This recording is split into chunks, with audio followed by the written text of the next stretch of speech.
그 다음 질문 넘어가겠습니다. 고린도후서 1장 15절 찾겠습니다. 고린도후서 1장 15절.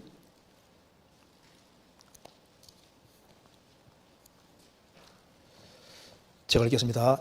내가 이 확신을 가지고 너희로 2번 은혜를 얻게 하기 위하여 먼저 너희에게 이르렀다가 너희를 지나 마케도냐에 갔다가 다시 보내줌으로 마케도냐에서 너희에게 가서 너희가 보내줌으로 유대로 가기를 경영하였으니, 여기서 사도 바울이 확신을 가지고 말한 2번 은혜는 어떤 은혜를 말하는지 설명 부탁드립니다.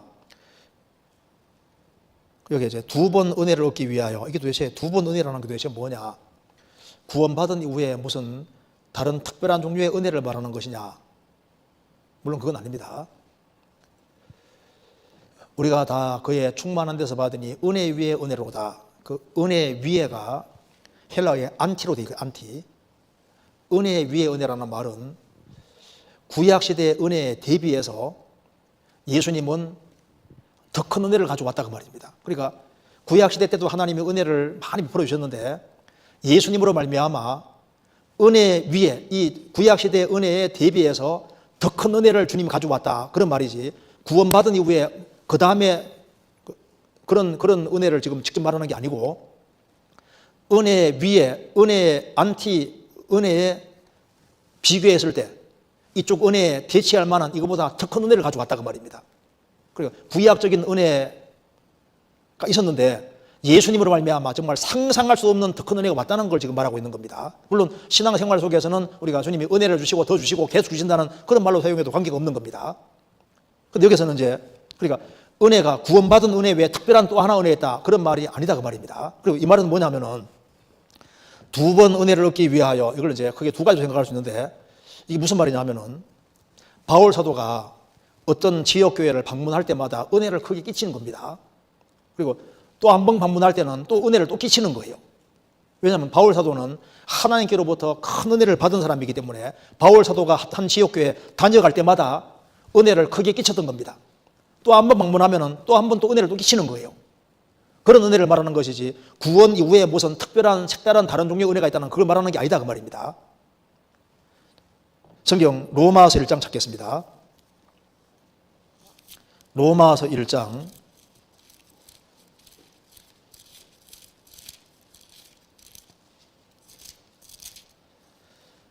1장 5절. 그로 말미암아 우리가 은혜와 사도의 직분을 받아 그 이름을 위하여 모든 이방인 중에서 믿어 순종케 하나니, 우리가 은혜와 사도의 직분을 받았다고 했습니다. 그래서 바울 사도는 고린도 교회에 아주 간절히 가기 원한 이유가 하나님께로 큰 은혜를 받았기 때문에 은혜를 끼치기를 원했던 겁니다. 그래서 11절에 내가 너희 보기를 심히 원하는 것은 무슨 신령한 은사를 너희에게 나눠주어 너희를 견고케 하려 함이니, 은혜와 사도의 직분을 받았기 때문에 이걸 사람에게 나눠주기 원했습니다. 그래서 바울 사도가 로마 지역에 가면은 무슨 신령한 은사를 너희에게 나눠주어 너희를 견고케 하려 함이니, 그래서 바울 사도가 고린도 지역에 한 번 방문할 때 은혜를 크게 끼치는데 또 한 번 방문하면 그들에게 교회에 아주 큰 은혜가 되는 거예요. 무슨 말이 되시죠? 그래서 바울 사도가 다니는 곳마다 은혜를 끼친 겁니다. 여기 로마서 15장 19절입니다.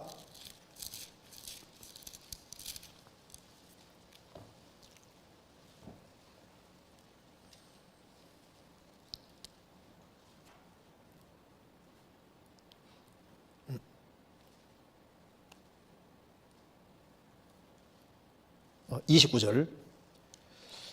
내가 너희에게 나갈 때 그리스도의 충만한 축복을 가지고 갈 줄을 아노라. 내가 너희에게 갈 때 그리스도의 충만한 축복을 가지고 갈 줄 아노라. 그래서 바울 사도가 이제 3차에 걸쳐 전도 여행하면서 가는 곳마다 은혜를 끼쳤습니다. 그리고 이제 또 한 번 그 지역을 또 방문하는 식구들이 또 은혜를 크게 받는 거예요. 그래서 은혜를 끼치는 것을 지금 말하고 있는 거다 그 말입니다. 그리고 이 편지를 써서 보내는 것도 은혜거든요. 이 서신서 자체도 은혜입니다. 성경 찾아보시겠습니다. 베드로전서 5장. 베드로 사도가 이 베드로전서를 다 쓰고 난 이후에 이렇게 말했습니다. 12절에 내가 신실한 형제로 아는 실로안으로 말미암아 너희에게 간단히 서서 권하고 이것이 하나님의 참된 은혜임을 증거하노니 너희는 이 은혜에 굳게 서라. 베드로 전서를 은혜라고 했습니다. 그러면 베드로 전서를 쓴 것이 이게 은혜인데, 베드로 전서 자체가 은혜인데 베드로 전서를 쓴 사람이 직접 가면요 이게 얼마나 더 큰 은혜가 되겠어요. 바울 사도는 신약 성경 14권을 기록한 사람인데 성경을 써서 교회에 보내두기 은혜가 되는데 그 편지를 쓴 사람이 직접 가서 교제 나눠주면 그게 얼마나 큰 은혜가 되겠습니까? 그래서 두 번 은혜라는 것은 갈 때마다 은혜를 끼치고 또 가면 또 은혜 끼칠 것을 말씀하는 겁니다. 무슨 이해되죠? 다시 한번 보시겠습니다. 고린도후서 1장. 그리고 또 한 가지는 15절에 내가 이 확신을 가지고 너희로 두 번 은혜를 얻게 하기 위하여 먼저 너희에게 이르렀다가 너희를 지나 마케도니아에 갔다가 다시 마케도니아에서 너희에게 가서 너희의 보내줌으로 유대로 가기를 경영하였으니, 여기에 은혜를 얻게 하는 방법 중에 또 한 가지가 뭐냐면은 이 예루살렘 교회가 어려워져서 예루살렘 교회에 가난한 사람들이 많이 생겨서 이방 교회들이 헌금으로 도왔습니다. 그래서 바울 사도가 이제 고린도 교회에 가서 그 식구들이 고린도 예루살렘 교회를 위해서 헌금한 것을 모아서 이제 그 보내주는 헌금을 가지고 가서 이제 유대 예루살렘에 갖다 주는데 그때 그것을 가지고서도 은혜라고 했습니다. 그래서 은혜를 얻게 하는 것이 이제 물질을 헌금을 그걸 적극적으로 헌금해 주는 것도 은혜가 되는 거예요. 그래서 그 헌금을 거두어서 가져가는 것도 은혜를 얻게 하는 게 되는 겁니다. 그러니까 베풀어 주는 사람은 자기에게 은혜가 되는 거예요. 그래서 여기에 이거하고 또 원어가 똑같은 것이 여기에 헌금하는 거 예루살렘 교회에 돕는 것을 은혜라고 했거든요. 성경 찾아보시겠습니다. 고린도후서 보내준다 했는데 이걸 말하는 겁니다. 고린도후서 8장 1절입니다.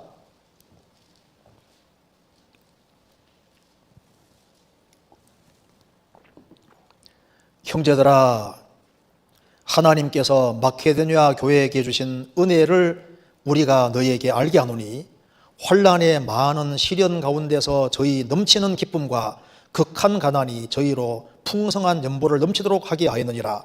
내가 증가하노니 저희가 힘대로 할 뿐 아니라 심해에 지나도록 자원하여 이 은혜와 성도 섬기는 일에 참여함에 대하여 우리에게 간절히 구하니 우리의 바라던 것뿐 아니라 저희가 먼저 자신을 죽게 드리고 또 하나님의 뜻을조차 우리에게 주어도다. 이러므로 우리가 디도를 권하여 너희 가운데서 시작하였은즉 이 은혜를 그대로 성취케 하라 하였노라. 오직 너희는 믿음과 말과 지식과 모든 간절함과 우리를 사랑하는 이 모든 일에 풍성한 것 같이 이 은혜에도 풍성하게 할지라. 여기에 고린도 성도들이 예루살렘 교회가 어려운 걸 보고 그들이 이제 헌금을 모아서 헌금을 이제 가난한 교회를 돕는 그 헌금을 가리켜서 계속 은혜와 성도 성별이다. 두 번 은혜 얻게 하기 위해서 그 은혜란 말하고 똑같은 단어입니다. 그러니까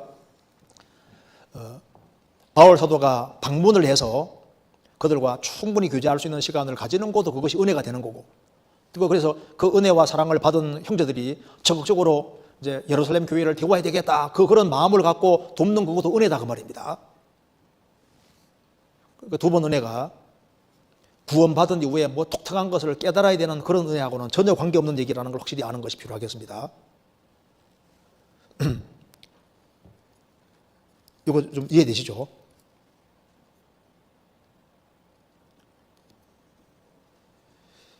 네. 19절도 보시면 8장 19절에 이뿐 아니라 저는 동일한 주의 영광과 우리의 원을 나타내기 위하여 여러 교회의 택함을 입어 우리의 맡은 은혜의 일로 우리와 동행하는 자라.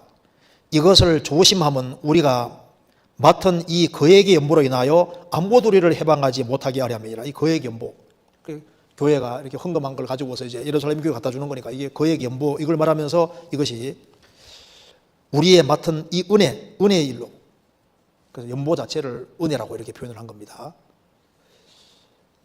넘어가도 되겠죠?